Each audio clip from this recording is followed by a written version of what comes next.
Oui, je réfléchissais à cette question passionnante de l'angoisse et de la fin de l'analyse.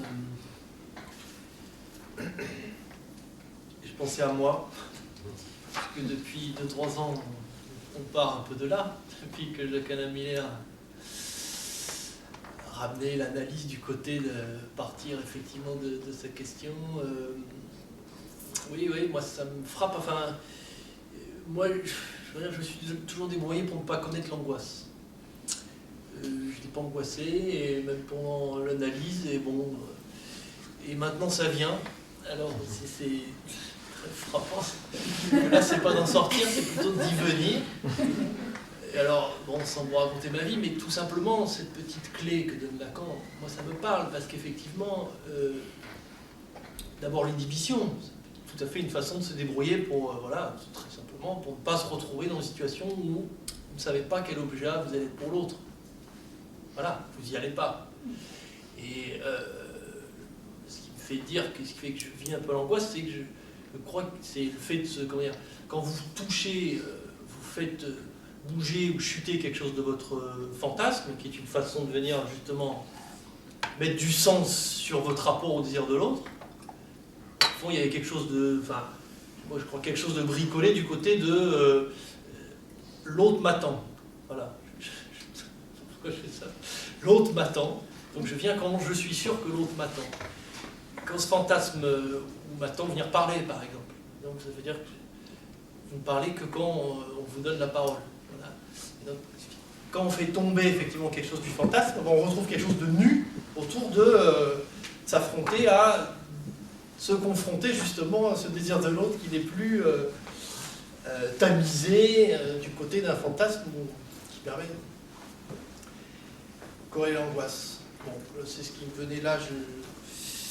C'est une question très difficile, hein, vous posez. Oui, c'est-à-dire, en fait, après je me tais. C'est-à-dire que ça pose, non mais c'est, parce qu'on arrive mieux à préciser, ça pose la question de savoir, entre ces deux œuvres, enfin, qu'est-ce que c'est cet Abwarten? C'est-à-dire cet état, parce qu'au fond, de dire déjà la solution du Forda, le malaise avec la disparition de la mer, c'est déjà Erwartung, c'est-à-dire il y a quand même l'idée d'attendre quelque chose. Oui, ça change de statut. Ça change de statut. Donc cet état d'Abwarten sur lequel Freud insiste dans l'addendum, hein, qui serait au fond non pas un état de... Là je force, ça m'ennuie, on est filmé, mais je force en disant que ce serait un état de perte, tandis que l'état d'Abwarten c'est un état d'excès. C'est-à-dire l'état de détresse du nourrisson, pour moi, c'est l'inachèvement du petit homme à la naissance, prématuration, puis il a l'excès du vivant, et au fond, il doit faire quelque chose avec cette jouissance mythique, primordiale, posée dans le séminaire d'angoisse, justement. Donc, cet état d'Abwarten, c'est un état d'excès, alors que l'état de Erwartung, c'est peut-être quand même cet état de coupure, d'instauration d'un objet, et c'est deux modes différents. Et si on se dit la clinique de l'angoisse en médecine, enfin en biologie aujourd'hui, c'est cette clinique d'une pratique symbolique, pourrait-on dire, une tentative de pratique symbolique, qui tombe à un moment donné sur le défaut du symbolique, c'est-à-dire qu'il y a de nouveau un surgissement, une manifestation temporelle du réel, quoi. Un surgissement au carrefour d'une pratique qui surgit et qui laisse au fond le sujet dans un désemparement. C'était une façon historique de traduire Hilflosigkeit, parce que bon, état de détresse c'est déjà très psychologique. Hilflos, bon, de dire des aides comme les nouvelles traductions, bon, on ne comprend pas, je ne sais pas ce que ça veut dire. Désemparement, j'aimais bien, parce que c'est l'idée qu'il y a un excès, quoi. Voilà. Alors pour moi, cette distinction qu'introduit Freud dans cet addendum B, qui n'est pas très simple à saisir, parce que c'est juste en filigrane, hein, c'est tressé, est très intéressant pour s'orienter entre la clinique de la séparation et la clinique du surgissement. Alors, la salle is anxious too. Je trouve très intéressant ce mot en anglais, n'est-ce pas, qui veut dire souhaite se manifester. Il y a déjà trois demandes. D'abord Daisy, ensuite Anne, puis ensuite Sandra. J'ai une question très précise à Robert par rapport à cette notion d'ambosecteur de l'objet. C'est-à-dire que moi, je voyais quelque chose comme pas spécularisable, le côté moins fi, donc on ne peut pas réfléchir le manque, donc ça c'est pas spécularisable. Et je voyais le côté positif du côté de plus de jouir, du côté du phallus, c'est-à-dire de quelque chose qui est spécularisable, lui, avec une suite d'objets. Et puis, si j'ai bien compris, vous avez mis du côté du sein et de la mère et de l'enfant entre le sujet et l'objet, c'est ça? Donc, et l'autre. Et l'autre. Donc, vous avez mis du côté l'homocepteur plutôt l'objet et l'autre, ou le sujet et l'autre. Je n'ai pas très bien compris. Plutôt que du moins fi et du fi, du phallus. En concepteur, là il faut le prendre effectivement, c'est à qui est ce sein? C'est comme ça, pour l'enfant il y a les seins, c'est pas la mère, c'est que c'est un objet pour la coupure entre le sein et la mère. Et donc voilà, cet objet embocepteur entre effectivement l'enfant et la mère. Connexion de là, des deux choses, du sujet à l'autre. Ça s'écrit dans une intersection entre deux cercles d'Euler, ce que Lacan fait dans le séminaire 11. L'objet se trouve entre l'ensemble de l'autre et l'ensemble du sujet, dans la partie qui fait intersection. Alors, on peut le faire passer du côté du sujet, alors l'autre est décorné de l'objet. Et si on le fait passer du côté de l'autre, c'est le sujet qui est décorné de l'objet. Voilà. Et moi, je voyais plutôt du côté... Voilà. L'air, ça revient à ça. Ouais. Voilà, mais je voyais comment Jacques Alameda avait donné quelque chose dans son cours récent, du pas spécularisable, donc pas spécularisable, moins fi, et quelque chose du phallique, c'est où que c'était spécularisable. Donc j'avais compris comme ça. Mais bon, c'est cette intersection aussi qui est plus parlante. Oui, alors, moi j'aimerais vous remercier pour ces 2 fois 25 minutes qui étaient absolument magnifiques. C'était un vrai moment de plaisir, pas de plaisir. Au fond, la question que je me posais, c'était de me dire, François proposait un observatoire de l'angoisse. Et moi, je me demandais comment vous pourriez expliquer qu'aujourd'hui, la question de l'angoisse s'est rabattue sur la notion d'anxiété, que c'est quelque chose qu'on est angoissé du mot angoisse et de l'angoisse, et que, au fond, quand on reçoit au fond des patients, on a, ici en tout cas, peut-être pas à Paris et à Bordeaux, en tout cas, on se trouve face à cette question, je suis angoissée, qu'est-ce que vous avez à me donner pour faire quelque chose dans mon angoisse? Et en fait, quand on a le temps peut-être de juste dire ce que Lacan nous a appris sur l'angoisse, ce que vous nous avez dit aujourd'hui, c'est que peut-être que l'angoisse c'est aussi du vivant, hein, c'est aussi quelque chose qui est en nous, et quand on a le temps de le dire avant de... parce que ça me frappe hein, dans cette demande aujourd'hui. Alors comment se fait-il qu'on est passé de l'angoisse, de ce mot angoisse, à l'anxiété? Voilà ma question. Oui, cette question Elle est très intéressante, d'autant plus qu'il s'agit surtout dans la psychiatrie. Je pense que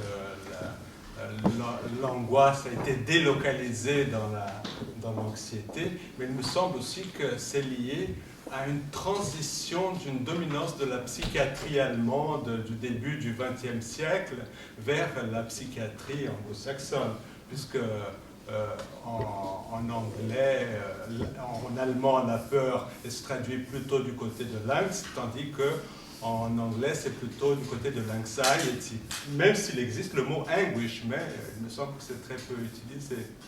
Alors, et dans la psychanalyse? Il y a la question de Sandra aussi. Oui. Oui, c'est pas vraiment une question, c'est en vous écoutant parler de la maladie religieuse, ça m'est venu quelque chose dont je pourrais faire part. C'est une question que je me pose maintenant, après vous avoir écouté tous deux.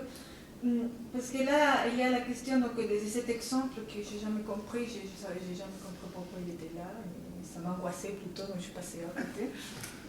Et là, il y a la question du regard. Donc la question du regard qui apparaît, donc on sait que c'est un des objets qu'il va nommer comme ces objets qui peuvent être extraits. Et là, je me pose la question aussi sur ces questions de mais il est extrait de quoi, non? De qui? De l'autre, donc qui est l'objet? Et là, cet exemple, tout à coup, je me pose la question si ce n'est pas à partir de ce regard, voilà, c'est vrai qu'il y a la question de l'angoisse, mais si ce n'est pas là où c'est le surgissement du sujet. C'est-à-dire si ce n'est pas l'angoisse face à cette expérience-là qui fait que les sujets soient là. Je ne sais pas si je m'explique.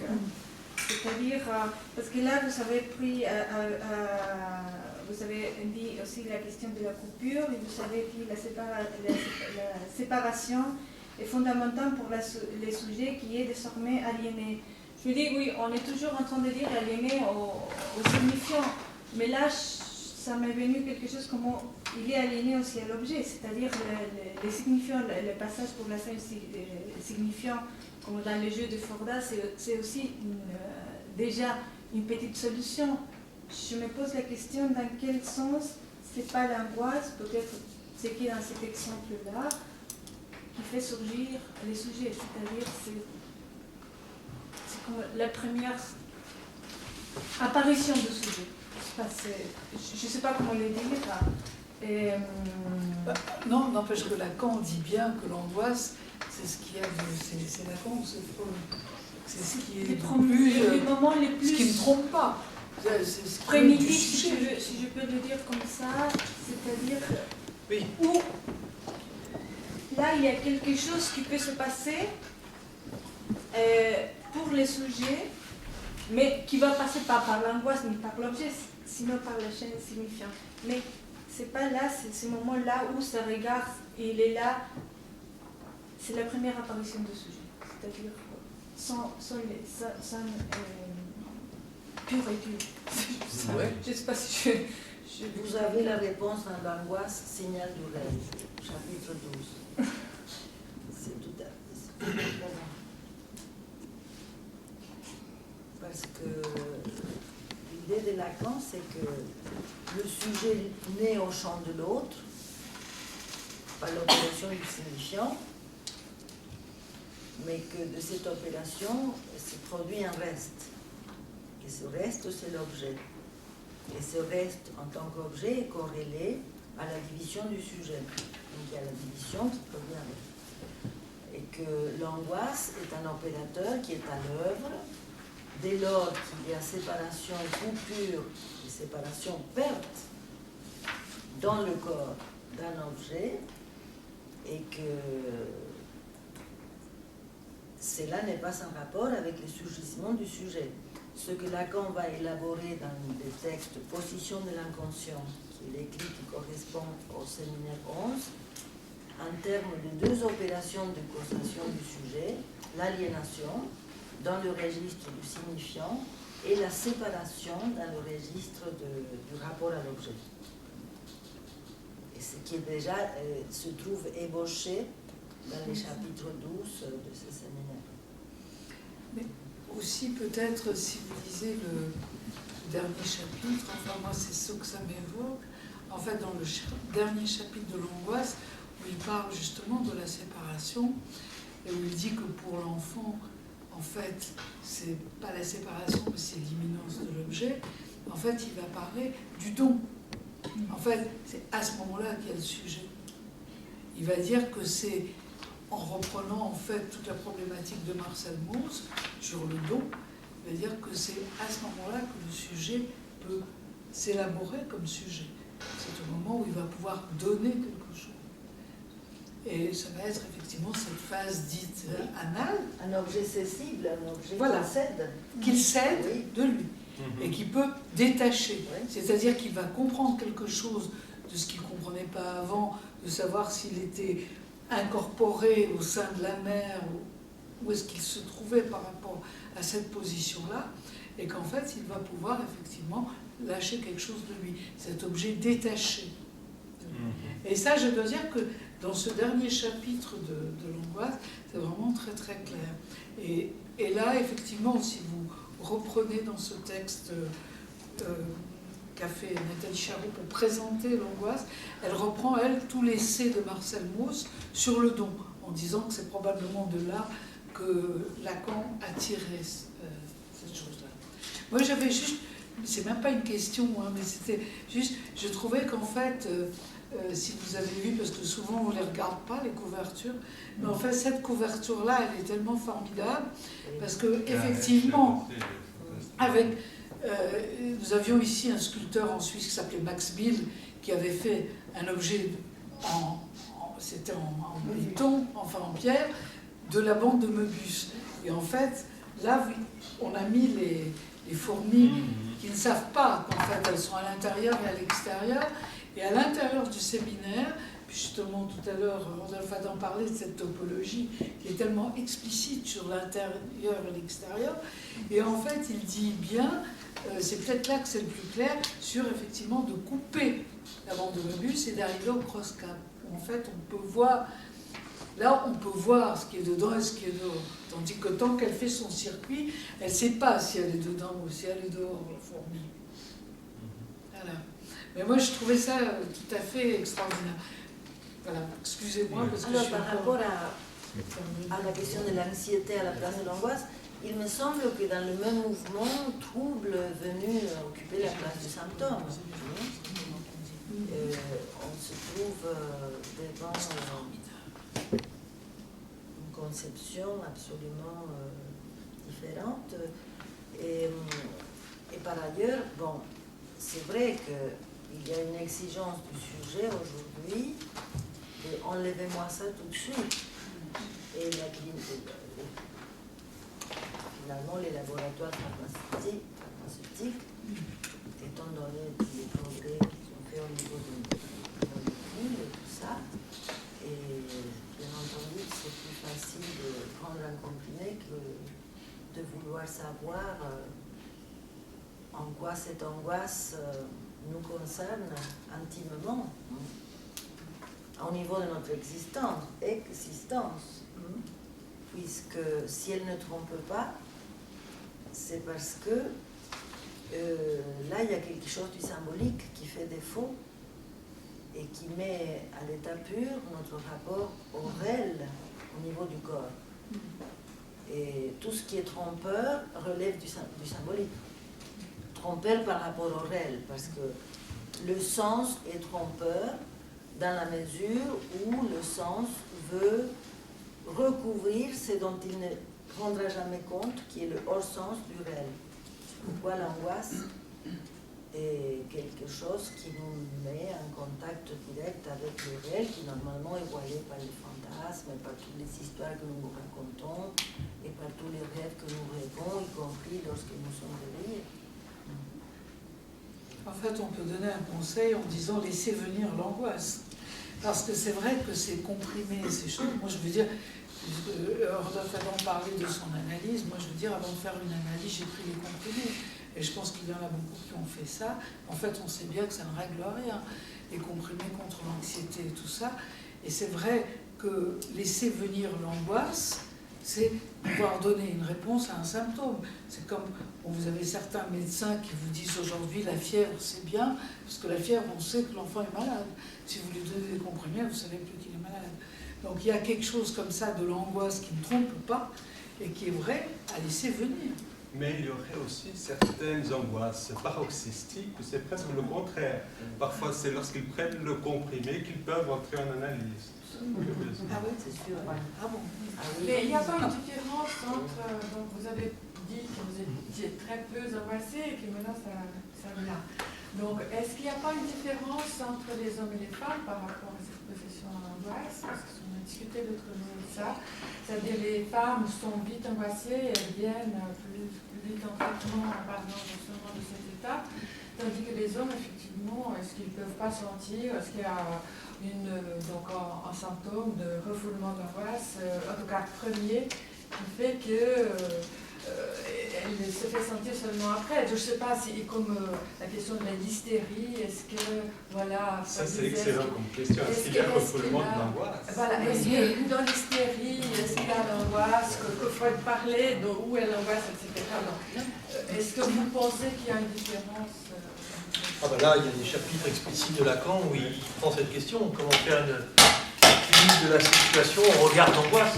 Oui. Comme vous l'avez dit tout à l'heure, ce qui angoisse une femme, c'est l'idée surtout de faire de l'amour, alors que c'est plutôt l'objet, le phallus chez un homme. Il y a des petites choses comme ça, le fait comment il dit, laisser voir son désir chez un homme, ça l'angoisse. Laisser voir son désir chez une femme, parce que c'est montrer ce qu'il n'y a pas. Bon, il y a tout un tas de petites choses, effectivement, qui montrent que, là aussi, la vérité qu'il la donne, elle est montrée, Kierkegaard dit dans son livre, la femme est plus angoissée que l'homme. Voilà. Il attrape ça avec sa façon à lui, dans un truc. Quand on dit d'où ça vient, mais il a raison. Il a raison. Et bon, quand on essaye de montrer, justement, parce que comme l'homme, il prend les choses de manière racine, la question de la castration est jouée. Chez la femme, chez la femme, l'affaire est faite, du côté de la castration, donc ça rend son lien plus spécifique, non pas à ce petit bout perdu, pas perdu, mais au désir de l'autre. Comme l'angoisse, c'est justement droit dans le sujet. ne pas Parce que savoir je suis dans le désir de l'autre. Donc ça, Dans ce séminaire, Lacan commence un travail d'élaboration qui aboutira à partir du séminaire 18. À partir du séminaire 18, il le reprendra à partir de... Oui, il le reprendra sous la modalité de la logique. Mais là, il commence un travail autour de la distinction de jouissance masculine et jouissance féminine. Et il dit quelque chose de très étonnant dans ce séminaire 10. Il dit, la femme, elle est réelle, elle est vraie, elle ne manque de rien. Elle ne manque de rien. Et pourquoi il dit ça? Parce que, comme vous l'avez rappelé dans votre introduction, et Rodolphe aussi, Lacan, une fois qu'il a dégagé toutes ces questions du père castrateur, de menace, du père qui va couper le cisier, tout ça, et il se débarrasse de toutes ces anecdotes, et dans ce séminaire, il dit où est le problème pour le mâle? Où se trouve localisée l'angoisse de castration pour le mâle? C'est après la jouissance, lorsqu'il y a des tumescences. Et donc là, il est confronté à quelque chose que plof, tout d'un coup, manque. Et c'est pourquoi, par rapport à ça, elle ne manque de rien. Parce qu'elle n'est pas confrontée Elle n'a pas confronté ça. Exactement. Alors, moi, je pense que c'est un bon endroit pour faire une coupure. Ça, c'est ma position. Donc, pour la couper aussi, pour elle. Alors, prochain séminaire, donc le 17 janvier, je vous demande de m'excuser parce que je ne peux pas être là. Ce sera un séminaire avec Véronique Voru et Frédéric Stiffer. Voilà. Alors, je vous prie de m'excuser. Alors, je vous remercie beaucoup et j'espère vous revoir.